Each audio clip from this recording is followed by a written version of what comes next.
Assalamualaikum warahmatullahi wabarakatuh. Waalaikumsalam warahmatullahi wabarakatuh. Bismillah, walhamdulillah, wassalatu wassalam ala rasulillah wa ala alihi wa sahbihi wa mawalah. Wala haula wala quwata illa billah. Amma ba'du, rabbi shrah li sadri wa yassir li amri wahlul 'uqdatam min lisani yafqahu qawli. Selamat datang teman-teman Narabala Kiswah, kajian siniar dan dakwah. Berjumpa bersama kami lagi di program Ihsan, Ikhtisar Akhir Pekan. Terima kasih. Tepuk tangannya manual ternyata. Dan terima kasih juga teman-teman yang sudah subscribe akun kita. Alhamdulillah ini kabar baiknya selalu meningkat. Ini karena berkah teman-teman. Karena satu tombol klikan Anda bisa membawa berkah sekian umat. Jangan usah ragu-ragu, silahkan bagikan postingan ini ke keluarga, akun-akun alumni alma mater. Karena siapa tahu gitu ya, ada yang sedikit membutuhkan. Dan barangkali juga banyak yang membutuhkan sebenarnya gitu.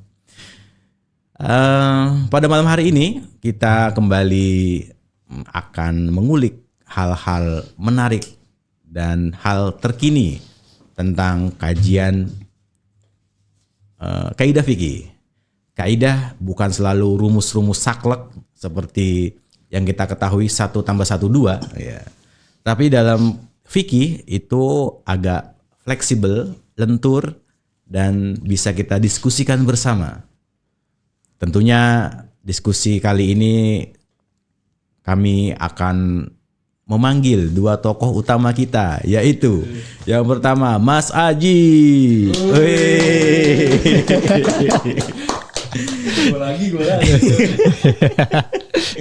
Tokoh yang kedua yaitu Mas Rijal. Tepuk tangan buat saya sendiri. Kita diskusi malam hari ini cukup menantang karena tanpa skrip yang panjang, cukup kita berpedoman pada kaidah fikih yang sudah dikaji oleh Mas Rizal. Kalau tidak salah ya Mas ya, bunyinya adalah al-ithar fil qurabi makruhun wa fi ghairiha mahbubun. Benar atau salah? Kita lihat di papan. Tangannya lupa. Secara singkat penjelasannya ada di episode lalu. Jadi teman-teman kalau ingin mendalami tentang kaidah ithar ini bisa dicari di channel kita. Tapi sebenarnya ketika kita lihat di beberapa literatur Arab, ternyata kaidah ini sudah menjadi satu buah buku Mas Rizal. Qaidatun al-isar fil qurabi makruhun wa fi ghairiha mahbubun. Dirosah siliyah wa tatbiqiyah. Taksiliyah wa tatbiqiyah. Ya, teori dan apa taksiliyah itu? Teori dan aplikasinya. Aplikasi handphone maksudnya. Aplikasi berarti itu di fikih itu biasanya. Oh gitu ya. Tatbik ya. Berarti masih klasik ini ya. Itu ditulis apa, disertasi, tesis atau apa itu? Oleh seorang profesor doktor. Oke. Soleh bin Sulaiman Muhammad Al-Yusuf. Oke, sekarang hostnya yang presentasi kalau gitu. Saya pensiun dulu. Enggak, soalnya baru nemu ini aja, covernya aja. Oke. Jadi secara singkat ini adalah terjemahannya mengalah tidak selalu baik. Oke. Mengalah tidak selalu baik. Mengalah tidak selalu baik. Kata kuncinya adalah mengalah. Yang kedua adalah baik. Oke, sebelum kita ngetan ngulon, kita akan seperti biasa melakukan ritual. Ritual ini penting. Tanpa ritual kita tidak bisa festival. Berapa lama ngarangnya? Wah, nanti bisa cerita nih. Kayaknya pengalaman nih. Mandi kembang setengah malam gitu. Oke, mari kita kirimkan hadiah Fatihah kepada guru-guru kita, kepada leluhur kita, para pendiri bangsa yang semoga arwah-arwah beliau senantiasa dirahmati Allah dan kita kebagian berkah serta terinspirasi dari beliau-beliau. Al-Fatihah. A'udzubillahi minasyaitonir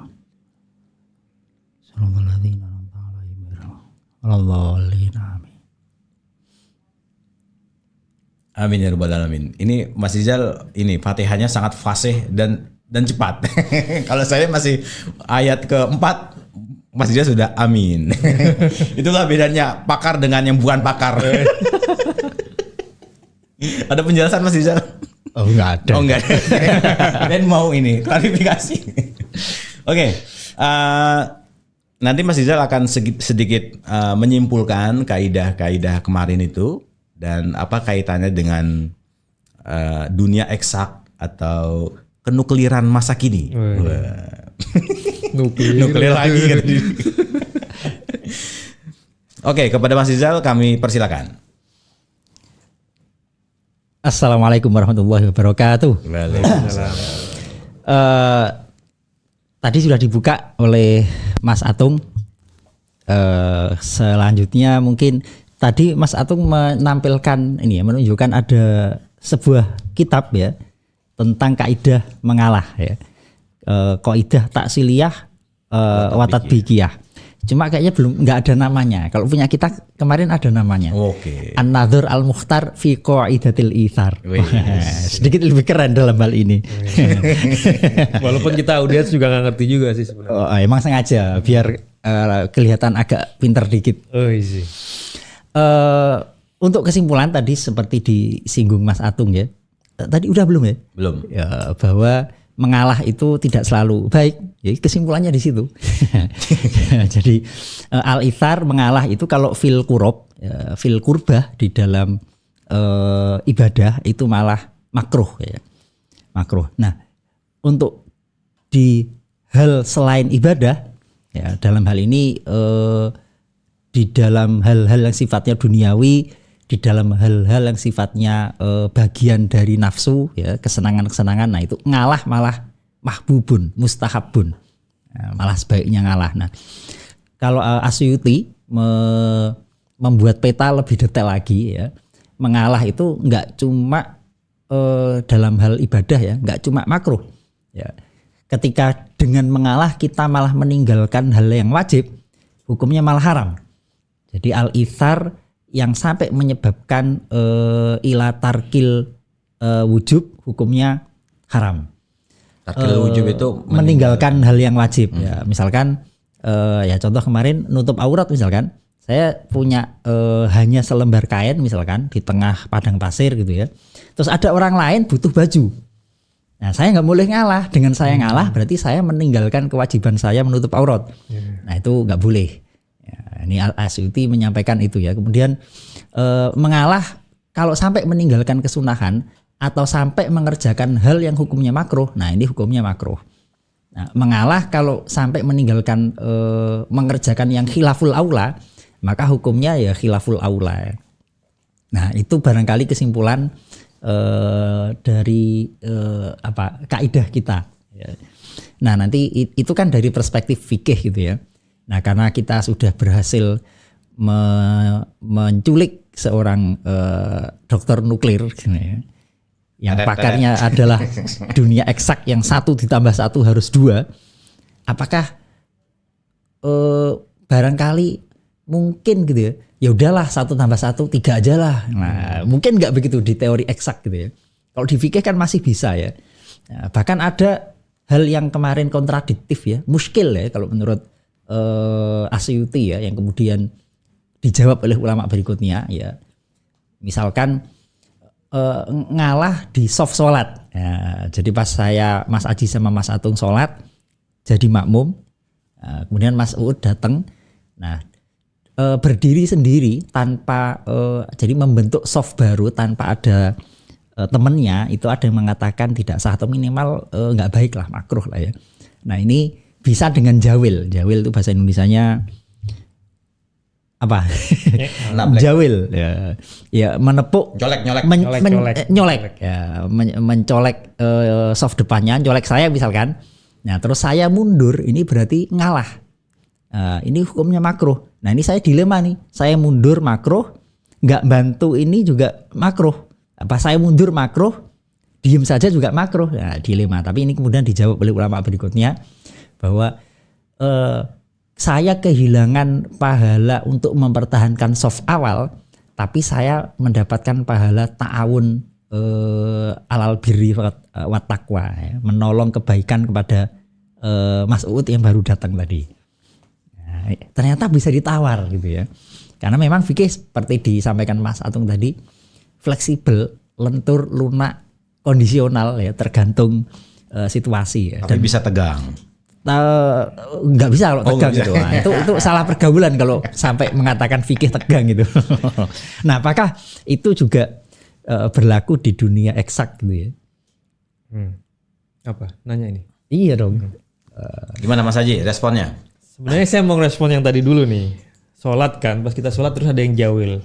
Terus kan kita berpikiran mundur atau enggak. Berarti kan istilahnya udah nggak khusyuk sholat kita. Oke. Khusyuk di dalam sholat itu secara fikih tidak wajib ya. Tidak wajib.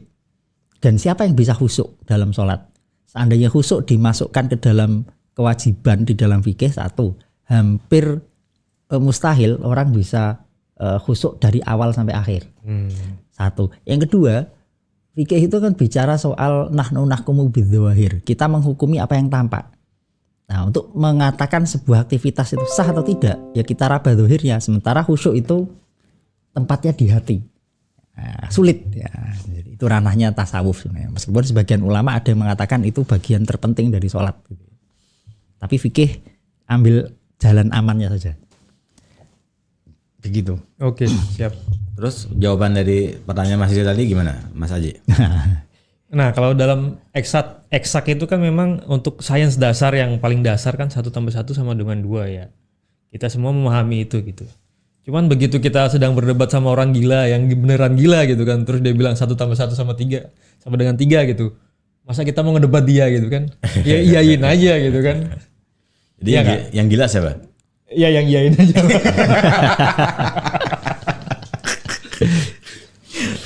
Seandainya misalkan eksak itu harus berbenturan dengan realitas politik yang harus butuh kompromi misalkan. Contohnya apa? Ya misalkan presiden menghendaki bahwa kalau 1+1 nggak 5 ya Anda nggak dapat proyek misalkan. Terlalu nggak make sense. Oh, nggak make sense. Pertanyaannya nggak make sense. Ya make sense sekali itu sebenarnya. Kalau 1+1, mamanya Bapak Presiden nih. Kan bisa ditakwil dan ditafsirkan misalkan 1+1 sama dengan 5. Oh, soalnya bla bla bla bla misalkan. Diputar-putar, oh ternyata di situ ada angka yang tidak muncul misalkan. 1+1 ada penambahan lagi yang sebenarnya tidak muncul. Nah, misalkan. Nah, kan bisa diakali itu demi mendapatkan sesuatu yang itu ranahnya bukan ranah sains eksak lagi berarti. Berarti ada namanya ranah social science. Oke, apa tuh? Ya gimana kita mengkolaborasikan apa yang ada di lapangan dengan apa yang ada di paper. Karena kan dalam sehari-hari kita ngerjain project nih ya, sudah kita hitung nih jelas detail. Tapi di lapangan tuh kadang masalahnya itu yang non eksak gitu. Nah itu jadi masalahnya biasanya kita ngerjain project nih udah oke. Ternyata begitu di lapangan masalahnya apa? Tukangnya kayak gitu tuh. Jadi hal-hal non eksak. Cuman memang kalau dalam sains kan kita mengenal istilah ketidakpastian. Unpredictable. Jadi kayak kalau kita ngitung biasanya ada perhitungan pakai jangka penggaris gitu kan, dia skalanya 1 mili ya, 1 senti kan, 1 mili ya per mili. Nah kalau ukurannya lebih kecil dari 1 mili, kalau kita ngitungnya pakai penggaris yang per mili 1 mili berarti ada ketidakpastian 1 mili. Ya kan, plus minus 1 mili berarti kan. Nah ini kalau di ilmu astronomi kita ngitung jarak bintang A sama bintang B ini biasanya ya 1 juta tahun cahaya. Oke. Plus minus ketidakpastiannya bisa lebih besar tuh, bisa 3 juta tahun cahaya, bisa 4 juta tahun cahaya. Karena kemampuan alat yang kita punya itu tidak bisa mengukur lebih detail dari itu. Jadi ada istilah ketidakpastian itu, Margin error. margin error. Begitu juga kayak skala di peta gitu ya. Di peta benar. Ya kayak 1 tambah 1, kalau satunya kita ngitung penggaris ternyata 1,0001 kan kita bulatkan jadi 1. Tambah 1,0002 umpamanya. Hasilnya kan eksaknya 2, sekian 000 sekian gitu kan. Cuman kita bulatkan jadi 2. Jadi sebenarnya ilmu eksak pun tidak pasti. Nggak pasti. Jika bertemu dengan variabel non eksak gitu ya. Ini penting ini. Seorang eksaker gitu. Eksaker. Dia mengatakan bahwa eksak itu tidak pasti. Gitu. Nara eksak.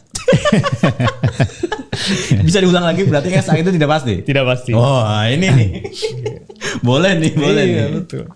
Bisa diuji nih ya. Bisa diuji. Diuji karbon aja. Ada ukuran yang itu ya, ukuran yang tidak pasti itu ya. Tidak pasti. Pembulatan. Ya. Kan ada proses pembulatan. Pembulatan. Untuk melihat sesuatu yang lebih besar kali ya. Betul skala yang lebih besar. Tapi tadi masalah hitung-hitungan ya. Saya jadi ingat Cak Nun pernah bicara tuh di Kenduri Cinta. Dia bilang gini. 1 tambah 1 orang eksak itu banyak bilang 2. Tapi kalau kita, kita itu mendefinisikan siapa saya nggak tahu. Cuma kayaknya ya orang-orang sastrawan lah ya. 1 tambah 1 adalah 5 dikurang 3. Jawabannya intinya sama, Iya, ya kan? iya. Cuma cara ininya, mengolahnya. Benar, 5 kurang. Jadi itu matematika itu kan bahasa. Pokoknya intinya 2 itu 1 tambah 1 atau 5 kurang 3 atau 4 dibagi 2 gitu. Itu bahasa lah. Sebenarnya gitu. Nah, Itu ada operasi di situ ya. Ada operasi bilangan ya. Operasi bilangan. Itu pembagian, perkalian, tambahan. Betul. Untuk menghasilkan 2 itu kan. Betul. Metodologinya. Metodologinya itu. Nah, satu lagi nih, kenapa sholat maghrib itu tiap hari berubah-ubah? Ini simpel sih. Waktunya berubah-ubah kan? Oh, saya kira jumlah rokaatnya. Kaget saya. Kenapa maghrib sekarang jam 5.30 mamanya? Besok tuh bisa jadi jam 5.31 kan? Nah, ini. Mundur-mundur. Nah, ini bidangnya Mas Rizal nih. Mundur-mundur gitu kan? Falak, ilmu falak, astronomi ini. Monggo Mas Rizal, klarifikasi. Karena yang dijadikan standar waktu Mas Aji GMT, bukan jam istiwa. Jam istiwanya tetap Iya, huruf betul. itu jam 0. Yang ada di saya. Iya. Nah, Perbedaan alat ukur. Sebentar. Jam istiwa ini apa, Mas? Jam ketika jam 12 jam ketika matahari di waktu zuhur. Nah, itu namanya waktu istiwa. Nah, itu jam 12 itu biasanya. Nah, itu patokannya di situ. Dan ketika kita menggunakan standar bulan, kalau jamnya merujuk ke bulan ya sama, jam huruf namanya. Jam huruf itu ya pasti jam itu. Nah, masalahnya berubah-ubah karena dikonversi ke satuan GMT. matahari. Nah. Ke GMT maksudnya, ke GMT. nah gini. Satu hari itu kan sebenarnya bukan 24 jam kan? Enggak memang. 23 jam Koma. sekian gitu kan. Oh. Jadi ada tidak namanya Ada koma. komanya itu yang Pembulatan. pembulatannya yang harusnya sisa 0,00 sekian jadi terkonversi jadi 1 menit 0,0 sekian. Nah, itu terjadi berapa kali evaluasi kan? Ya, gitu. Iya, makanya dibutuhkan ada pembulatan tahun kabisat itu. Betul. Karena kalau nggak gitu nanti nggak genap. Genap, betul. Dan itu kan sejarah panjang itu terjadi koreksi. Nah, yang menarik itu sebenarnya ini ternyata eksak harus mengalah kepada realitas politik. Saya punya bukti. Oh, coba apa nih apa? Gimana? Seru kayaknya, seru nih. Bisa kita Waduh. bongkar itu. Waduh, seru. Kayaknya Mas Rizal mau ngomong ini dari tadi sebenarnya.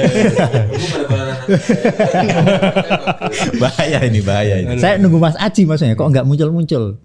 Gini, terkait waktu sholat ya.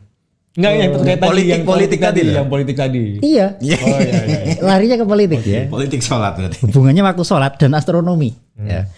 Di teori astronomi itu kan eksak ya, Ya. pasti.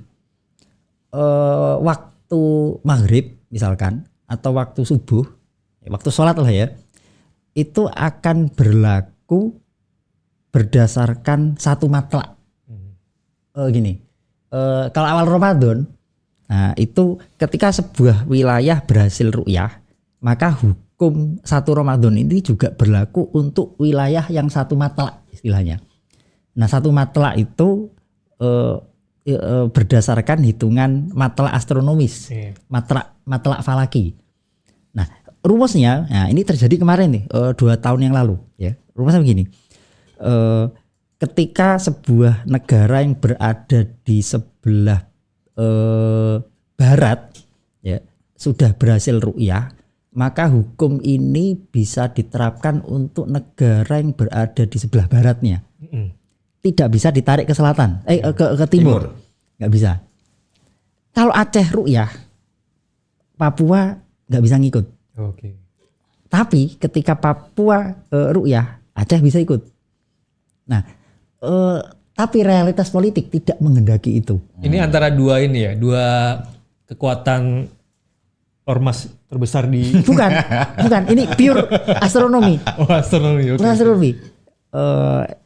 Nah, cuma realitas politik yang sudah membagi-bagi bumi ini menjadi beberapa negara yang diberlakukan bukan matlak astronomis atau matlak falaki, tapi wilayatul hukmi. Dan itu melanggar teori konspirasi astronomi. Jangan ke situ dulu. Itu melanggar semua teori astronomi. Termasuk teori fikih dilanggar. Dasar ya. Nah, sehingga ketika Aceh sudah berhasil ru'yah, Papua bisa ikut lebaran. Secara teori fikih nggak boleh. Apalagi astronomi. Termasuk juga waktu sholat. Yang dipakai bukan lagi matlak astronomis falaki, tapi matlak wilayatul hukmi. Sehingga ketika satu daerah, kan Jakarta ini wilayah Jakarta itu kan tidak dibagi berdasarkan letak astronomis kan, tapi berdasarkan kesempatan politik. Bisa jadi Jakarta sebagian sini wilayah astronomisnya berbeda, tapi hukum sholatnya disamain. Waktu Jakarta sholat dan untuk sekitarnya. wilayah Jakarta, udah gitu aja. Tidak waktu sholat untuk wilayah yang areanya titik koordinat sekian derajat lintang utara, sekian derajat lintang selatan, enggak begitu. Nah ini bukti bahwa taruhlah fikih ngalah masih oke lah, fikih fleksibel. Ini astronomis yang eksak bisa dikalahkan oleh realitas politik. Nah, itu kan sebenarnya bukan sekedar realitas politik ya. Pemetaan wilayah tiap negara itu kan memang hasil dari politik ya, gejolaka, pemberontakan, Kesepakatan politik, negara iya. baru dan lain sebagainya kan. Cuman pada akhirnya dia masuk ke dalam ranah bisnis. Ya kan? Nah, jadi sebenarnya paling sederhana kita membagi jadwal Sholat. dunia itu kan 360 derajat permutaran. Tinggal kita bagi aja 24 jam, 24 kan karena 24 jam. Jadi tiap 15 derajat Itu satu Itu area, satu wilayah. Satu wilayah. Cuman karena tadi ada tiap negara beda, seperti Indonesia itu harusnya kalau ngelihat 15 derajat tuh mungkin bisa lihat di peta ya. Saya nggak hafal. Tapi mungkin bisa jadi 4 wilayah nih. 3 dong. 100 mulai 95 kalau nggak salah. 100 Karena tadi yang paling Papua ujung itu dia mungkin sebagian ikut yang 15 derajat sebelumnya gitu kan. Jadi bisa jadi sekian potongan gitu. Kalau kita ngikutin standarnya. Cuman karena kita Indonesia luas dan ternyata untuk mempermudah proses bisnis, administrasi dan lain sebagainya, ya udah panjang kita itu ternyata 45 derajat atau 46, ya udah kita bagi 3 aja gitu. Ya kan nggak mungkin nih kita baru bangun pagi gosok gigi tahu-tahu yang di Papua udah nelpon kan gitu. Proses bisnis. Masalah itu kali ya. Kalau Maslahah. bahasa itu ya. Maksudnya kebaikan untuk semua kali. Sepakat dong. Betul. Maslahat. Selama itu ada kesepakatan kan sebenarnya Gak apa-apa. nggak tahu secara politik itu kan ada konsensus kan. Iya konsensus. Dalam Dalam fikih konsensus itu gimana tuh? Nah itu. Ijma itu ya, Nah, ya kesepakatan ulama. kesepakatan bersama. Ya ittifaq lah minimal. Ittifaq, kalau ijma itu udah zaman dulu lah ya. Ittifaq lah. Karena ijma itu hampir sebagian mengatakan mustahil ya. Kalau minimal ittifaq. Ya, saya sepakat bahwa dan ini tadi ya, realitas politik itu jangan diasumsikan sesuatu yang negatif. Ya. Enggak. Ini selalu negatif memang pikirannya ini. Politik itu kan kemaslahatan untuk Iya, umat gitu ya. negara ini kan terbentuk berdasarkan konsensus politik kan, yang kemudian menjadi realitas politik dan ya sudah kita akui. Termasuk juga eksak dan fikih mengalah demi kemaslahatan diantaranya. Ini mumpung musim haji ya. Kalau di Masjidil Haram itu mestinya start tawaf itu kan ada titiknya. Iya. Mestinya. Jadi mulai disitulah orang niat untuk tawaf.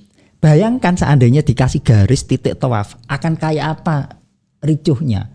Orang akan berusaha ngepasin di situ buat Ya. niat, apalagi titik-titik tertentu yang ada keutamaan dikasih titik. Chaos itu.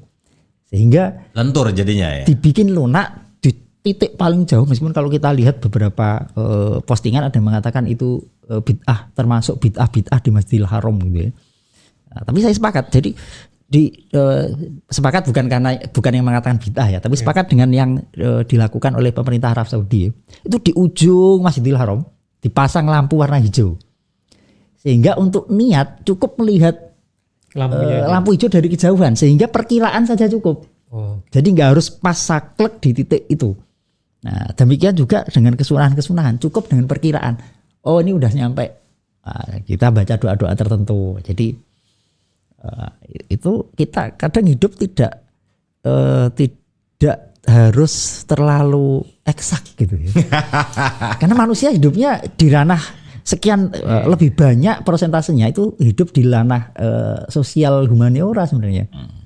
Gimana Mas Haji tanggapannya ini? Bener sih. Ini memang bener kan, kita hidup dalam tatanan sosial gitu kan, masyarakat Iya, terus sosial. kenapa Anda kuliahnya di eksak kalau gitu? Ya karena tetap membutuhkan eksak. Oh, ya. Harus seimbang lah Harus ya. seimbang. Tapi gini menangnya itu orang-orang yang belajar tekun ilmu sosial dan humaniora, sedalam apapun yang dia pelajari, ujiannya tetap ekonomi.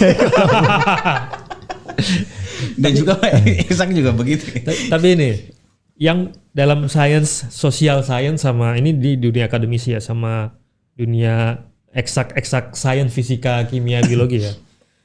Itu hasil penelitian untuk bidang social science itu biasanya kalau setelah 10 tahun itu udah nggak valid Relevan. lagi datanya. Karena social science itu kan kehidupan sosial itu kan berubah Iya, berubah berubah. sangat cepat kan. Sedangkan yang namanya F sama dengan M kali A itu dari zamannya dulu sampai sekarang ya nggak berubah-ubah gitu aja terus. Itu sih. Lebih ini ya, lebih menjaga kalau di kaidahnya orang pondokan ini Mas Izal, al-muhafadzah itu ya. Al-muhafadzah alal qadimis soleh itu ya. Wal ahdu bil jadidil aslah. Nah, mungkin yang al-muhafadzah itu adalah eksaknya. Kemudian wal akhdu bil jadi aslinya itu ilmu sosialnya gitu ya. Nggak tahu ya. Sebenarnya dalam ketidakberaturan itu tetap dibutuhkan keteraturan menurut saya. Nah itu yang serba dasar itu ranahnya eksak, artinya ketika perputaran bumi aja tidak tepat pada porosnya, itu akan terjadi guncangan pasti kan. Nah, itu sebenarnya tidak serta-merta bahwa yang mudah berubah itu lebih baik atau jadi kalau ngomongin ilmu eksak itu sebenarnya eksak itu dasar, artinya yang mengatur ketidakberaturan itu yang mengatur ketidakberaturan adalah eksak. Ya betul. Seperti bumi kan kalau misalnya percaya dengan teori berputar pada porosnya, artinya kan itu harus tepat. Ketika ada yang sedikit salah aja mungkin Tidak teratur gitu ya. Iya benar. Tapi kemampuan bumi untuk menyesuaikan diri dengan guncangan dan lain kan ada. Nah itu mungkin segi sosialnya tuh, jadi bisa fleksibel. Itu sebenarnya keteraturan itu diatur oleh yang Eksak. Ketidakteraturan. yang ya. yang teratur. Teratur. Ya. Wasyamsu tajri limustaqarril laha. Ada ketidakteraturan dalam keteraturan Nah, Dan sebaliknya, dan sebaliknya. kayak misalnya contohnya real di Jakarta itu lampu merah itu kan eksak. Merah, kuning, hijau. Ketika lampu merah yang seharusnya itu beraturan sehingga biar tidak ada crowded, nggak ada kecelakaan. Orang Jakarta itu nggak tahu kalau itu tuh merah gitu loh. Tetap aja diantem gitu. Seandainya orang Jakarta itu paham bahwa eksak itu sangat penting untuk keteraturan lalu lintas ya. Mungkin ya tidak akan ada kabar kecelakaan dan sebagainya gitu ya. Tapi ada justru kalau mulai merah tuh kuningnya itu yang serba tidak ada ukuran sebetulnya. Betul. Ketika ada di titik marka yang start itu Ya. dengan kecepatan sekian, nyampe sekian kan nggak jelas tuh. Betul. Jadi lampu kuning kita hapus aja nih. Ragu-ragu ya. Sama aja semua serba teratur, serba saklek. Bukan merah cek berhenti. Kan bahaya itu. Malah tetap harus ada lampu kuning berarti. Iya. Transisi kan, semua Transisi. Iya. Tapi Mari saya ketika teman saya orang Eksak juga. Bukan reformasi ya, transisi ya. tapi artinya ketika lampu kuning orang tahu nih dia udah jalan. Kuning ya harusnya pengen ke merah kan. Dia harusnya berhenti dong ya. Ya suka-suka dong kan kuning. Nah itu makanya Hati-hati. ketika kita ngegasnya lebih kenceng mungkin, nah itu hitungan tuh. Dia Tapi prediksi kalau akan misalnya udah telat, jalannya pelan kan ngeselin tuh. Di tengah lagi.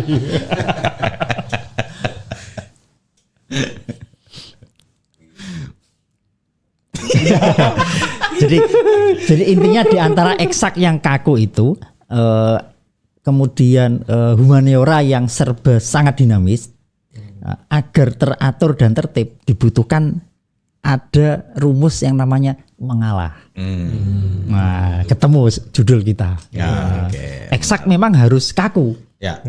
tapi humaniora harus dinamis. Ya. Nah, biar Tengah-tengahnya. teratur harus ada yang saling ngalah. Nah, satu sisi eksaknya oke lah, nggak dipakai dulu. Tapi kalau eksaknya nggak dipakai, ya ruwet jadinya. Ya. Karena ini yang menjaga.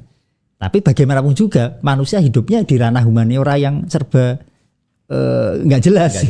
Nah ini. Alam juga begitu ya, cara bekerjanya mungkin Nah. si panas tuh akan melepas panasnya ketika hujan datang. Ini ngalah, walaupun ada istilah hilang dalam 1 hari. Oh. Dengan apa penuh ketulusan, oke lah hujan datang deh. Ya, Itu benar. salah satu penyesuaian mungkin. Kayak dulu kan pokoknya musim hujan tuh yang akhirnya ber gitu kan. Sekarang udah berubah itu musim hujan kapan musim Itu otak gato itu. Ya kan? Nah, tapi gini ada pertanyaan yang mungkin jawabannya berbeda. Mas Haji dulu. Apa? Ketika tengah hari jam 2 malam, Ya. Mas Haji pakai kendaraan pribadi lewat di jalan raya, kemudian dia merah, kosong tuh nggak ada orang. Oke. Mas Haji berhenti atau lanjut? Tergantung di mana. Loh, enggak itu sudah kosong nggak ada orang tapi lampu merah. Persimpangan jalan yang besar lah. Nah, Bukan. Kalau Sudirman Nggak berani. iya. Karena gimana pun kalau kosong gitu kan. Tapi kalau ada kamera kan juga. Iya kan. Tapi gini, kalau di Jepang pasti berhenti ya. Atau kalau di tempat-tempat angker pasti berhenti. Bisa jadi jinnya yang lewat. Orang Jepang percaya gitu. Jadi kondisional ya. Lihat-lihat dulu. Tapi kalau seandainya gini, saya lagi nyetir nih, Ya. sepi. Tapi bawa orang sakit nih, harus ke rumah sakit cepet-cepet. Oke. Ya tetap harus diterobos aja kan karena nggak ada siapa-siapa gitu. Ya. Tetap itulah ya. Ya, conditionally lah. Jadi- Conditionally. Akan berhenti apa enggak kalau misalnya nggak bawa orang sakit? Kalau saya yang sakit gimana? Enggak, misalnya sakit perut dalam gitu, kondisi yang normal lah. Ya berhenti lah. Yes. Kalau Mas Rizal gimana Mas? Kalau saya justru tengah malam gitu ya, lampu merah, malah khawatir malahan. Takut dibegal kalau berhenti. Bukan, malah itu rawan orang nerobos soalnya. Nah, itu juga kadang tuh. Kita ngerem set, Wah, justru lebih waspada karena di tengah malam itu lampu merah hampir nggak berfungsi malahan. Mau merah mau kuning mau hijau, itu malah semakin nggak jelas. Makanya sekarang nggak dikasih lampu, kalau malam nggak dikasih gitu, langsung kuning. Iya, bener. Transisi semua. Bener. Di beberapa titik begitu. Biar hati-hati aja, pokoknya lewat itu, oh itu ada persimpangan gitu kan. Makanya Tuhan kasih kita itu dua otak kanan kiri. Mana kapan kita harus pakai logik, mana harus kita pakai perasaan. Betul. Tapi beda nih kalau kita nanya ke polisi ya kan. Iya. Polisi kalau lampu merah ya tetap saklek, harus berhenti. Nah, kita pernah kan ada kalau di TikTok apa di YouTube tuh ada yang lawyer agak tua, bapak-bapak orang lawyer Amerika, terus dia ngasih apa sidang nyidang gitu kan. Kadang dia masih pakai hati gitu loh. Oh iya. Nyidang orang karena dia nanya case-nya kenapa dan lain sebagainya gitu. Enggak. Oke, kamu melanggar tapi kamu punya alasan kuat kenapa kamu melanggar gitu kan. Ya udah saya maafin. Nah, di Jepang juga gitu. Kadang orang kan bilang orang Jepang tuh saklek ya. Iya. Dan lain sebagainya. Ternyata setelah saya tinggal di Indonesia, orang Indonesia justru lebih saklek. Loh. Apa contohnya? Jadi gini, saya dulu pernah ngurus pindah apartemen gitu kan. Kriterianya harus gini gitu. Dan saya nggak memenuhi kriteria gitu. Cuman kita bisa negosiasi gitu dengan alasan-alasan tertentu yang logis gitu kan. Cuman kalau di Indonesia, kalau si orang ini bilang enggak, ya enggak. Apalagi petugas administrasi di daerah itu kayak gitu tuh, ribet. Kecuali kasih salam tempel. Sama tempel. Bisa tuh ya gitu. Karena gini kan, ini terkait sama leadership ya. Kalau kita ngelakuin pekerjaan dan kita paham banget apa yang kita kerjakan, kita bisa ambil keputusan tanpa harus panggil atasan kita gitu kan. Nah, cuman kalau kita nggak punya kapabilitas, nggak punya kemampuan logik dan lain sebagainya, kemampuan mengelola masalah dan lain sebagainya, begitu dihadapkan sama masalah umpamanya, biasanya hal paling gampang adalah bilang enggak. Saklek udah enggak gitu. Itu yang jadi masalah. Jadi nggak ada teori ngalah di situ ya. Udah enggak gitu kan. Gitu. Malah mampu kali. Leadership ya. Oke. Tapi saya punya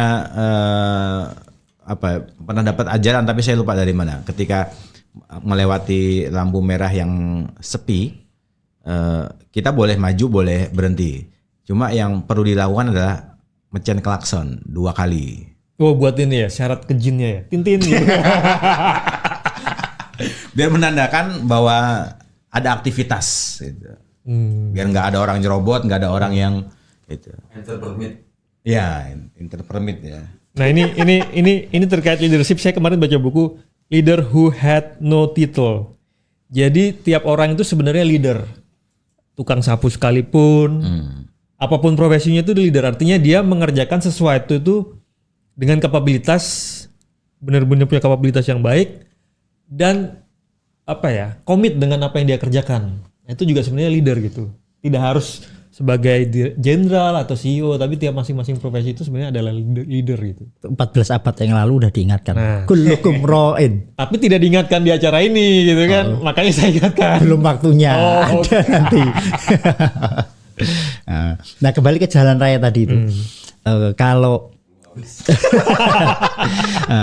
zaman masih muda dulu mungkin ya itu tadi ya. Tapi setelah usia bertambah, saya lebih menggunakan al-ithar saja. Isar untuk urusan dunia. Bahkan ijo pun kalau tengah malam mending pelan-pelan. Karena bisa jadi sana yang lampu merah hajar aja. Betul. Jadi teori ngalah lah di jalan itu. Ngapain juga buru-buru gitu.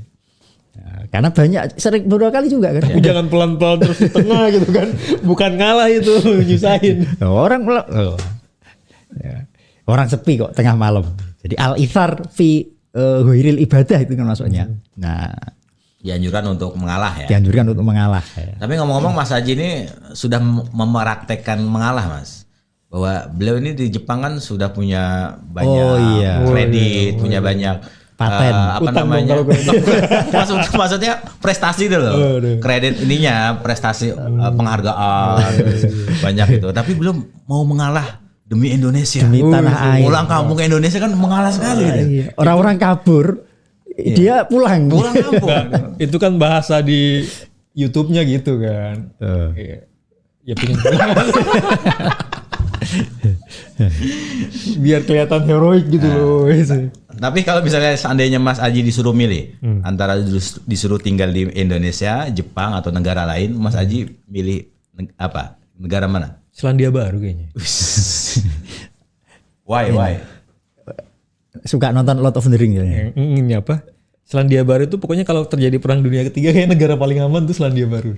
Mikirnya dunia perang itu loh. Karena sudah tertulis nanti kiamat tuh terjadi perang gitu kan. Cuma mati belakangan tuh ya. Iya, mati belakangan. Nah yang pelosok-pelosok tuh biar gak didatengin Dajjal. Apa referensi apa yang menjadikan Mas Aji memilih Selandia Baru? Ya apa? Nggak terlalu hiruk pikuknya, nggak terlalu nggak terlalu rame. Terus ya mungkin pemandangannya aja sih seru ya. Terus seru juga kalau jadi peternak kayaknya di sana itu. Itu aja sih sebenarnya. Suganya peternak. Iya. Kalau Mas Rizal disuruh tinggal di mana Mas? Tinggal di mana saja sebenarnya. Di bumi Allah sama saja. Bumi Allah sama aja tapi Imam Syafi'i juga hijrah kok. Ya, hijrahnya kan bukan untuk mencari kenikmatan duniawi. Iya. Enggak, saya kan juga berdakwah di Selandia Baru kan. Nah, berarti kita terapkan ini dalil dari al-ithar fil qurab tadi. Itu ini wayu athiruna ya, mereka ngalah walau kana bihim khososoh. Jadi nanti kalau Mas Aji di Selandia Baru, Indonesia kacau, kita hijrah ke sana. Yeah. Nah, kalau niru para sahabat dulu, Mas Aji akan nolong orang-orang yang hijrah. Jadi saya, Mas Atung udah compang-camping datang ke sana, Mas Aji bilang, ambil semua harta saya. Namun gitu.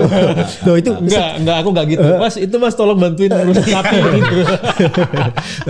Sejarah lahirnya di antara cantolan lahirnya kaidah ini ya. Nah, ini kan ngalah untuk urusan akhirat itu nggak boleh, tapi ngalah untuk urusan duniawi itu malah disukai. Dan itu yang dulu diterapkan oleh para sahabat terutama. Buat sudah semua dulu sahabat saya deh.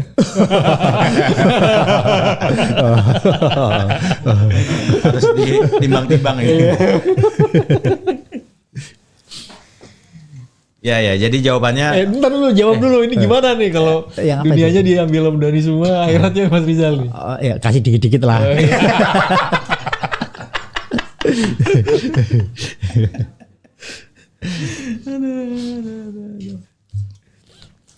Jadi memang kalau di kaidah ini masih membedakan ya antara fil qurab dan wafi ghairiha. Pak Subur. Justru memang di situ letak pemisahnya antara kapan harus ngalah dan kapan tidak ngalah. Nah, untuk urusan ibadah ya jangan ngalah. Bila perlu soft pertama rebutan. Nah, kalau perlu imamnya ya. Saya imam gitu. Iya, kalau kita kan nggak malah dorong-dorongan. Ente aja. Mestinya ngalah itu nyalon gubernur misalkan. Ya udahlah. Tapi ini ada dua kandidat nih, satu calon gubernurnya. Kita tahu dia nggak bener, kan kita juga nggak boleh ngalah kan. Nyalonin juga kita kan. Kita anggaplah semuanya udah terverifikasi kan secara formal, layak anak terbaik bangsa. Silahkan. Pak Prabowo mempersilahkan Pak Anies. Silahkan Pak Anies aja. Pak Anies, Pak Prabowo aja. Sama kayak kita jadi imam gitu loh. Dulu-duluan komat. Biar gak jadi imam. Jadi untuk menjawab ini gimana? Kapan harus mengalah, kapan tidak? Ya, kapan harus mengalah? Ketika urusan duniawi. Atau ma fi hududin nafsi, hal-hal yang terkait dengan kenyamanan nafsu. Nah, itu ngalah. Termasuk ngalah nggak bayarin makan gitu. Oh, justru rebutan bayarin, saya aja. Itu kan kebaikan. Atau anu lah, pura-pura buka dompet lah. Malah kalau di Quran itu lantanalul birro hatta tunfiku mimma tuhibbun, ya. Kebaikan enggak akan Anda dapatkan kecuali dengan Anda menginfakkan apa yang paling Anda sukai. Nah, jadi bukan sedekah baju layak pakai, enggak. Sedekahnya itu baju yang paling bagus. Wah, dan itu zaman itu kan sejarahnya ini. dulu ada sahabat ya bertamu, terus Nabi bilang ke istrinya, ya, ini saya mau ada tamu. Terus istri Nabi, kalau di hadisnya Bukhari itu tidak disebutkan ya siapa ya, rojulun itu aja ya. Jadi kemudian istri Nabi menyampaikan, wah di dapur nggak ada apa-apa nih, masa ada tamu nggak disuguhin. Nah akhirnya Nabi melempar ke para sahabat, wahai sahabat ada nggak yang bisa menyambut tamu ini? Ada seorang sahabat yang menyanggupi, saya Rasulullah. Nah, ternyata sahabat ini pas pulang istrinya juga sama, nggak ada makanan juga. Nah, akhirnya oh ada sih, tapi ini untuk anak-anak. Ini ada makanan cuma buat anak-anak. Ya sudah nggak apa-apa, ngalah saja. Kan sebenarnya memberikan rezeki kepada keluarga yang utama kan, orang terdekat. Nah ternyata, masih dalam taraf bisa bertahan waktu itu kasusnya. Jadi ternyata ya sudah dipersilahkan makan, terus anak-anak nanti makan apa? Anak-anak ini aja tidurin aja, suruh nidurin, anak-anak tidur, nyambut tamu. Nah itu Allah takjub sama orang ini sampai turunlah ayat Lantanul Birro itu. Jadi ini sampai ada kebaikan yang menyebabkan turun ayat itu kan luar biasa ya. Tapi kalau kaidah atau rumusan ini dipakai umat Islam semua, bahaya juga ya. Cepat kiamat nanti. Dunia terlalu tertib. Terlalu cepat ya. Tapi ada kalanya, misalkan ada bisa juga kita karena Nabi ada kasus juga ya. Jadi waktu itu Umar ya karena orang kemudian berlomba-lomba. Oh iya ya, saya harus berlomba-lomba menginfakkan barang terbaik saya. Nah Umar termasuk yang ya memang beliau gayanya preman memang ya. Saya nggak mau kalah Rasulullah. Saya satu-satunya aset yang saya miliki adalah jadi ketika dapat ghanimah perang gitu ya. Saya lupa di Khaybar atau di mana gitu ya. Nah itu dilaporkan ke Nabi, ya udah ini mau saya infakkan. Ternyata juga tidak setekstual itu ternyata prakteknya. Nah, justru Nabi melarang. Jadi kata Nabi kurang lebih habis al-asla, tahan tanahnya, tapi infakkan hasilnya. Ini ada situasi juga kita tidak perlu melepas apa yang dimiliki. Asetnya tetap kita miliki, terus kita kelola agar bisa produktif. Nah hasilnya ini yang diinfakkan. Jadi ada kalanya juga manajerial itu dibutuhkan gitu ya. Bayangkan seandainya zakat misalkan dikasih gitu aja. Saya punya aset sekian, kasih fakir miskin, belum habis itu. Besok tahun depan kita dapat zakat. Gantian. Langsung jadi iPhone, jadi macam-macam. Nah, ada kalanya juga lebih baik asetnya tetap pertahankan, samrohnya, hasilnya yang kemudian diinfakkan. Nah, itu juga bagus juga begitu. Ya ada kasus juga kan kapan itu ngasih sumbangan yang TKI dari luar negeri itu dapat 100 juta beberapa, uang sumbangannya dipakai buat ngerayain ulang langsung tahun habis. Anaknya. Ngerayain ulang tahun anaknya, Pak. Ya, makanya. Terus Udah selesai habis itu. Pokoknya dihujat aja sama netizen lah. netizen Indonesia emang paling benar. Benar. Tapi mungkin perlu netizen kayak gitu tuh. Dengan kondisi masyarakat yang demikian gitu. Mungkin ya. Tapi ada efek nggak Mas ketika kita memberikan harta yang kita banggakan ke orang lain? Apa itu akan menjadi madorot buat kita? Ya kalau konsep Islam jelas lah ya. Para ulama salaf dulu berlomba-lomba kan sebenarnya kalau jalan di harta diinfakkan, ini ngomongnya gampang ini ya.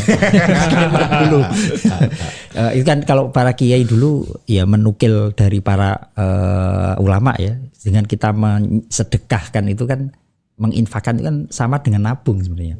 Ibaratnya orang sedang naik perahu gitu ya, terus perahunya bocor karena jasad kita ini kan lama-lama akan kita tinggalkan gitu kan. Nah itu ibaratnya sama dengan kita melempar ke pulau kan, melempar barang yang kita bawa di perahu. Nah ketika perahunya tenggelam, kita akan sampai ke pulau, ketemu lagi Nah, kira-kira analoginya begitu ya. Jadi kita punya sesuatu ya kita infakkan, nanti akan ketemu kan nanti. Iya. Nah, jadi efeknya ya di situ. Mas Haji udah mulai senyap ini, mulai senyap. Apa nih tadi pertanyaannya? Mas Haji punya sesuatu yang menjanggal gak dalam syariat-syariat keislaman gitu? Enggak lah. Iya, ini kok ini enggak sesuai sains misalkan. Kalau saya bilang menjanggal ntar dikira ini lagi apa? Apa namanya? anti Anti-Islam. Agama. Woi, sih. agnostik, Enggak. agnostik. Enggak lah, enggak. Saya ngikut kata Pak Ustadz aja lah. Ustadz itu kalau di Mesir itu profesor. Ustazah. Ya. Singkatannya Alif ya Mas ya? Alif, Hamzah, Hamzah Dal itu kan. Ustadz doktor, ya, profesor doktor. Kalau di Indonesia pakai serban udah ustadz. Nah ini ada sebuah entah ini hadis atau Imam Syafi'i ya, tapi cukup populer. Dan mungkin Mas Rizal bisa menjelaskan. Nah ini enaknya kalau kita punya teman ustadz ya kan. Kalau kita punya masalah bisa disolusikan. Jadi kalau punya teman musisi gak enak dong. Lo enak juga. Jadi bumpernya aman. Kalau ini masalah-masalah agama udah gampang gitu. Nih ada hadis Tapi ya. kalau punya teman nuklir nih. Iya, bisa dibom kita. Bisa dikirim. Nih ada istilah gini Mas. I'mal lidunyaka ka'annaka ta'isyu abadan. Wa mal li akhiratika ka'annaka ta'isyu tamutu godan. Yang artinya adalah hiduplah engkau, beramallah engkau di dunia seolah-olah kamu akan hidup selamanya. Dan beramallah untuk akhiratmu seolah-olah akan mati besok. Nanti maksudnya. Besok masih kelamaan. Iya, tapi di hadisnya godan tuh besok. Oh, iya. Nah itu maksudnya gimana Mas Rizal? Kalau kita uraikan dengan tadi al-qurbi tadi itu. Itu bisa dimaknai dua hal sebenarnya. Kalau saya sih lebih sepakat ini ya. Kalau beramal untuk akhirat ya, ya ini terakhir kita hidup, bro. Jadi ya sebaik mungkin. Tapi kalau untuk urusan dunia seakan-akan hidup selamanya, besok juga masih bisa. Wow. Kita mau liburan ke Jepang misalkan, besok juga masih bisa. Ntar Kalau aja besok lah. mati, Ya sudah. Toh nggak rugi juga gitu. Tapi beda dengan urusan ke masjid misalkan. Oh iya besok udah meninggal ya. Toh kita nggak tahu ya. Yang paling enak itu justru orang masjid di Tokyo. titik tengahnya di situ akhirnya. Betul. Ya, jadi dunia dapat, akhirat Dapat. Tapi kalau niatnya ke Tokyo-nya mampir masjid ya kayaknya dikit deh itu. Justru yang paling enak itu ini eksak gitu. Orang sudah divonis umurnya tinggal sekian bulan misalkan. Itu enak. Kayak mau mati dikasih tahu kapan matinya. Mau divonis? Itu ada beberapa cerita ada dulu ya. cancer orang tua. dan Nah sebagainya. banyak Ada cerita orang yang begitu langsung tobat, termasuk yang divonis penjara hukuman mati. Itu kan. Hampir kasus yang begitu itu orangnya langsung berbalik. Sebenarnya menghilangkan kata-kata Rasul sendiri yang seolahnya nggak ada. Itu dia benar-benar mati mau besok. Masih besok ya. Jadi kan bisa persiapan ya. Dia nggak ada seolah lagi kan. Iya. Seolah-olah besok ya kan. Iya. Seolah-olah Selamanya. Nah ketika kasus itu seolah hilang. Lampu kuningnya nggak ada. Nggak. Hijau sama hijau sama merah aja udah. Jadi memang artinya kita dianjurkan untuk bekerja di dunia itu sebaik-baiknya. Santai-santainya. Sesantai-santainya. Orang Jepang yang bilang. Dan sementara kalau yang urusan akhirat, urusan agama itu benar-benar harus Iya dong. setekun-tekunnya seolah-olah. Termasuk bungkusnya duniawi tapi substansinya ukhrawi. Ini juga jangan ditunda gitu. Nggak gini. Bekerjalah seolah-olah kamu akan hidup 1000 tahun. Selamanya. Itu artinya kita melakukan pekerjaan yang memberikan impact 1000 tahun ke depan. Nah, nih. Dah cocok jadi ustadz. Impact baik ya, bukan impact buruk. Kalau impact buruk beda lagi ceritanya. Iya. Jadi kan ada pahala jariah nanti kita udah meninggal, pahalanya ngalir terus gitu kan ya. Sepakat. Kalau di kehidupan orang Jepang itu sebenarnya mereka mempercayai adanya kehidupan pasca kematian apa tidak ya? Mereka percaya reinkarnasi sih. Udah ya. Jadi katanya sih kalau dia, contohnya dia matinya dalam keadaan jahat atau gimana, mau bunuh diri gitu, nanti lahirnya terlahir sebagai hewan. Entah anjing, entah apa gitu. Itu sih, itu aja. Kalau dalam keadaan baik, Ya sebagai manusia lagi. jadi kucing. Oh, manusia lagi. Manusia lagi. Oke. Susah lagi. Aduh, kok manusia lagi, susah lagi. Masih ada kesempatan. Nah sebenarnya saya agak tidak sepakat ya dengan kadang kayak gini kemudian dipertanyakan gitu ya. Kira-kira yang lebih dekat dengan eksak gitu ya. Itu kepercayaan seperti itu atau kepercayaan versi Islam gitu ya. Nah ini nggak usah dijawab. Karena nggak apa-apa sih, saya jawab juga nggak saya termasuk nggak sepakat dengan pertanyaan model begini. Itu kepercayaan yang nggak bisa diperbandingkan. Gitu ya. Tapi kalau kita mau cari titik temunya, saya lebih sepakat. Nggak, tapi kalau mau diperdebatkan juga nggak apa-apa. Tapi di kampus tertutup saja, tidak diterbuka seperti ini. Karena itu wilayah keyakinan, Ideologis. Iya. Iya tidak. Dan nggak bisa dibuktikan. Tuh. Tapi titik benang merah, titik temunya saya rasa hampir semua agama sama lah ya. Kalau orang asalnya baik, nanti akan dapat balasan kebaikan. Entah itu dalam bentuk reinkarnasi menjadi makhluk yang lebih baik lagi, atau dibangkitkan di hari kemudian dengan wujud yang lebih baik lagi kan. Dalam konteks itu sama. Gitu. Pertanyaannya nih. Justru dengan kesalahan akhirnya ada titik terang. Jadi harus berbuat salah terus gitu kalau gitu. Biar Yo. terang terus gitu kan. Yang penting ini aja, sambil jalan aja, tidak disengaja lah. Oh. Sesuai dengan ini ya, ikut air mengalir ya. Ikut air mengalir. Biasanya Ya, kalau air mengalir itu kalau nggak kasih rusak sama lele kuning. Iya benar. Lele kuning. Lele kuning ya. Jangan ikut air mengalir ya. Lele kuning, Kalau bener. nggak sofa rusak sama yang kuning-kuning itu. dan yang mengalir biasanya comberan gitu ya. Yang ikut yang mengalir. Merek pipa itu dulu ya. Tadi menarik tuh Mas Haji bilang dalam dunia eksak itu tidak pasti gitu ya. Contoh selain tadi sentimeter dan mili, ada lagi nggak? Ada sih, cuman mungkin terlalu berat untuk dijelaskan untuk level Mas Atung ya.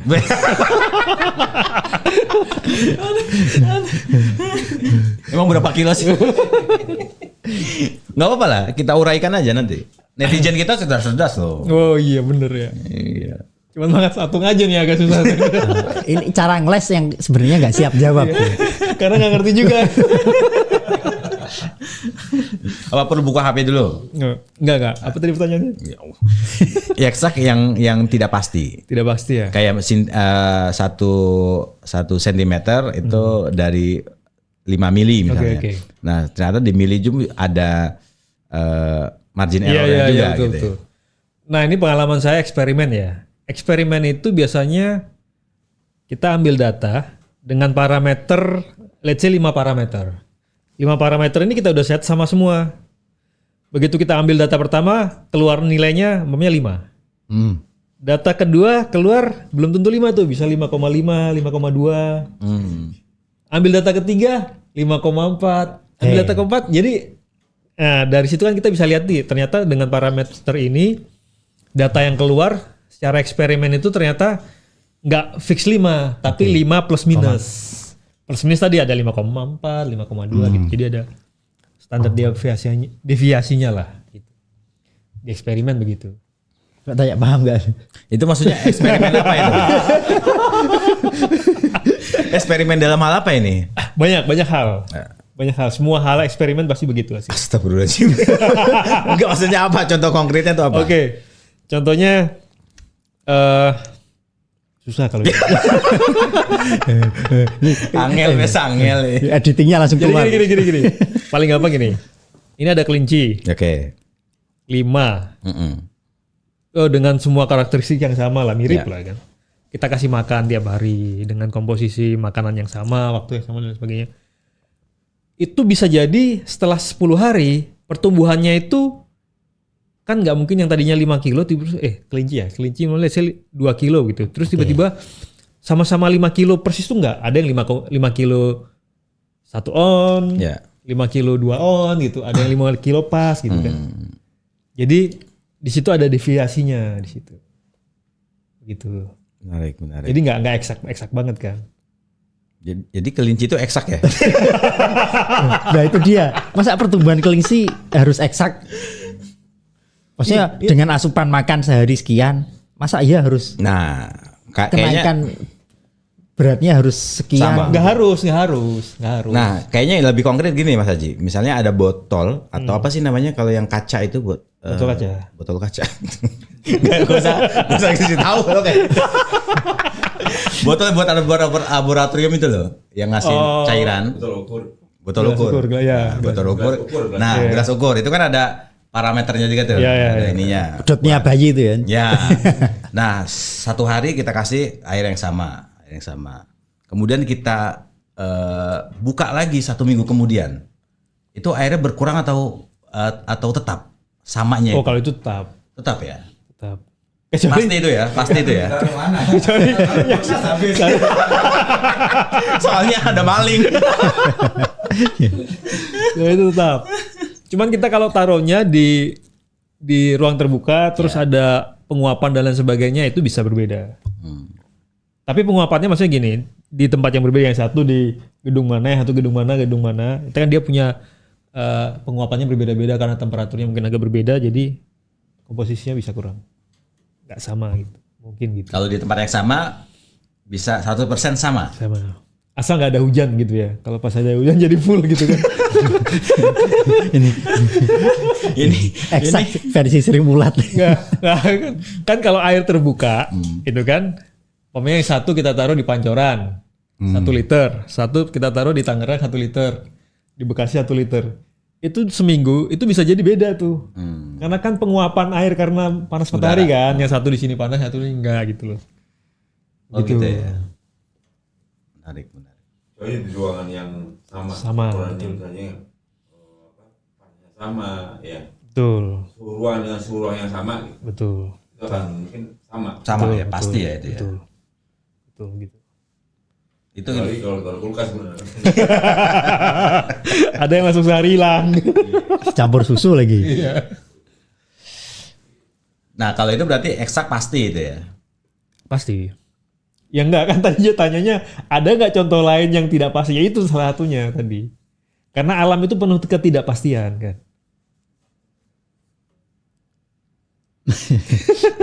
Berarti sesuatu yang sangat pasti apa ya? Bahwa Allah itu ada. Ini filsafat sekali. Iya pasti itu. Ya. Mas Rizal, ada kasuistik yang mau diudar Soal apa ini? soal ya tentang mengalah atau hal-hal yang Ya kalau eksak? fikih dalam banyak kasus maslahat itu menyebabkan peraturan-peraturan formal harus mengalah. Bahkan peraturan Quran pun itu ada beberapa yang tidak dipakai gitu ya. Artinya Quran pun ngalah ya, demi maslahat. Ya, contoh kebetulan tadi saya cari-cari ya, dapat ini tagnya. Jelas ya kalau di Quran itu wa yas'alunaka 'anil anfal ketentuan tentang hukum ghanimah ya dan anfal harta rampasan perang. Jadi zaman dulu itu kalau perang harta rampasannya itu dibagi-bagi ke jadi ada cara pembagiannya ya. 1/5 untuk siapa, 1/5 kemudian 4/5-nya ke siapa, itu ada peraturannya, ada ketentuannya dan itu ditulis di Quran. Nah, yang menarik di zaman Umar ini. Nah, ini. Maaf. Ba'daan futiha alaihimul Iraq wasyam, ketika terjadi ekspansi ya, pembebasan Irak dan Syam, di antara masalah yang menjadi perdebatan adalah kaifa yaf'aluna bihadil ard allati futihat. Gimana tanah-tanah ini dibagi? Mestinya kalau pakai peraturan hukum dari Al-Qur'an, kalau kita berpegang kepada Quran gitu ya, dibagi-bagi itu mestinya. Kepada kepentingan publik berapa, kepada peserta perang berapa. Artinya apa? Tanah itu akan habis. Ya. Cuma Umar, menarik Umar itu ya, Khalifah Umar, jadi Quran nggak dipakai. Jadi mereka mengatakan ini ya, fakaifa biman ya'ti minal muslimin fayajidunal ardo qad uksimat wa wurithat anil aba. Kalau begini nanti bumi ini akan diwarisi, dibagi-bagikan dari bapak-bapaknya ikut perang. Nah, di sini ini masih zaman sahabat loh ya. Quran di dalam tanda petik di nomor sekian kan gitu ya.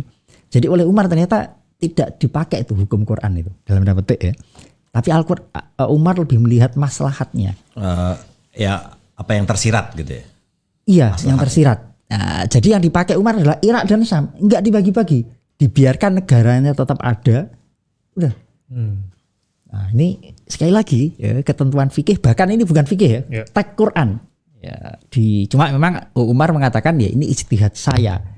Ya, saya tidak mengklaim ini sebagai produk syariah. Ya, ini hasil ijtihad saya, menafsirkan seperti itu.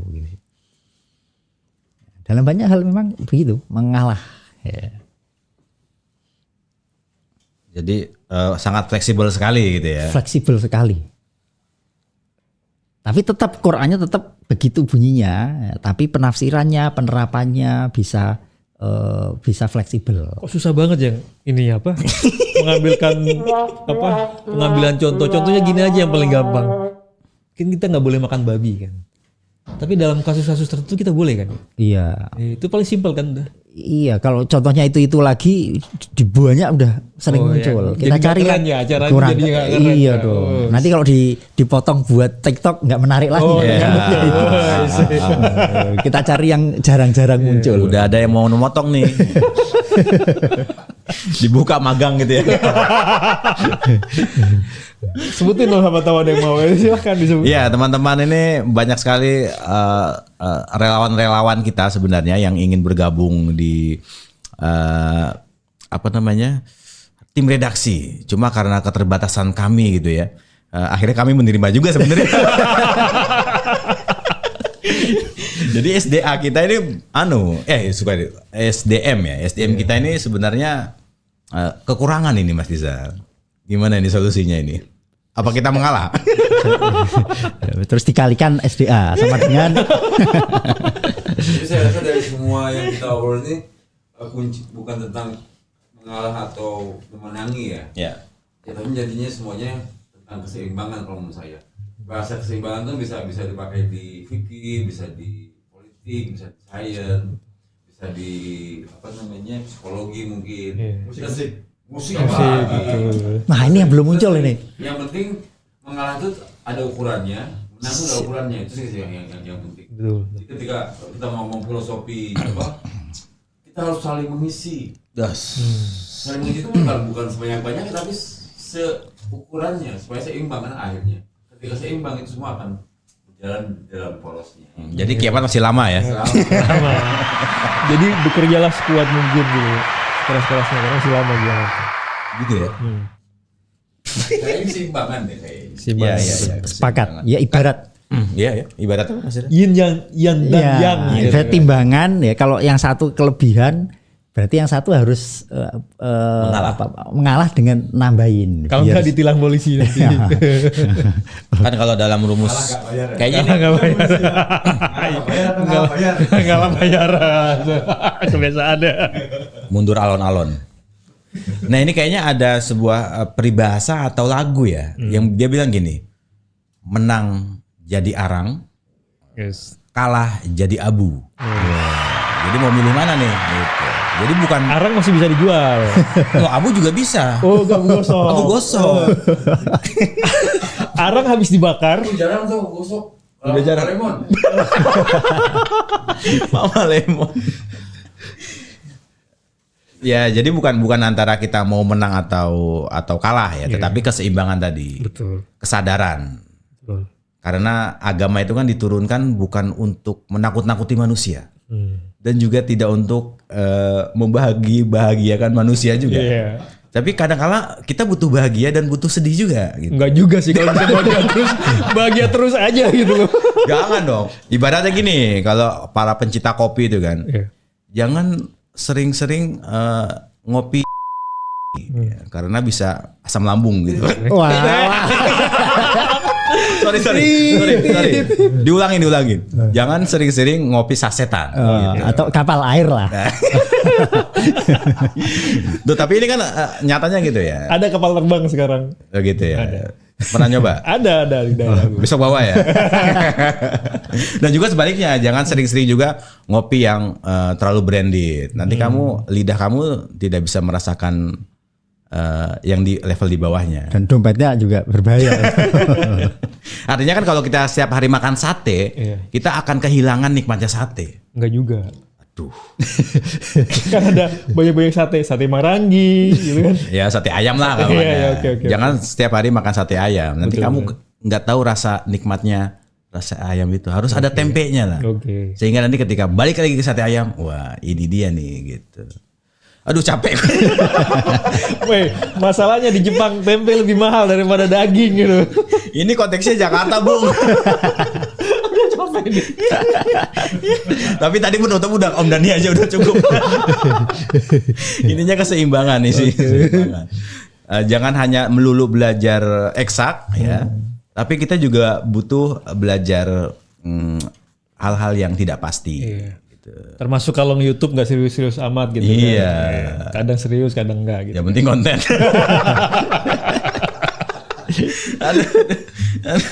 Mas Rizal, ada kata-kata penutup Mas Rizal. Kita sudah 1 jam 8 menit. Oke, penutupnya. Kok dilempar? Enggak, nanti gantian maksud. Masih merangkai. Kita yang nunggu kita. Padahal tadi udah penutup udah jadi. Ya, penutupnya mengalah pada tempatnya, tidak mengalah juga pada tempatnya. Oh iya. Ini Buanglah sampah pada tempatnya. saya nggak sepakat kalau itu. Saya nggak sepakat. Buanglah sampah pada tempatnya itu kata yang keliru sebenarnya. Soalnya Bantar Gebang. Rumahnya di Bantar Gebang. Makin full nanti ya. Ini kajian dalam sih. Tapi kita akan kayaknya perlu kita bahas tentang ekologi. Termasuk dalam psikologi bahasa. Ini para aktivis lingkungan ya, aktivis lingkungan. Kayaknya jangan dibahas sekarang deh. Oke, Mas Haji. Mas Haji penutupnya gimana Mas Haji? Dalam sains itu penuh ketidakpastian. Dalam eksak yang dikira pasti penuh ketidakpastian.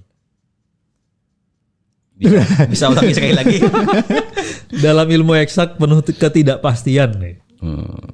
Udah gitu aja. Nanti kalau panjang-panjang susah kan. Gak paham, gak selesai kita nih. Aduh, terima kasih teman-teman narabala sekalian. Intinya tadi ya sudah disimpulkan oleh teman-teman para ahli pada hari ini. Ini ada titipan quote. Ini kita harus mengutip seorang Peter Latham. Nggak tahu siapa, googling aja. Pasti tokoh ternama ini. Kayaknya filosof. Beliau pernah bilang gini. Sungguh beruntunglah orang yang mengambil ukuran yang tepat untuk dirinya sendiri dan memiliki keseimbangan yang adil antara apa yang bisa dia peroleh dan apa yang bisa dia gunakan. Peter Latham. Terima kasih teman-teman. Semoga bermanfaat, bahagia selalu, tapi jangan lupa sedih juga perlu.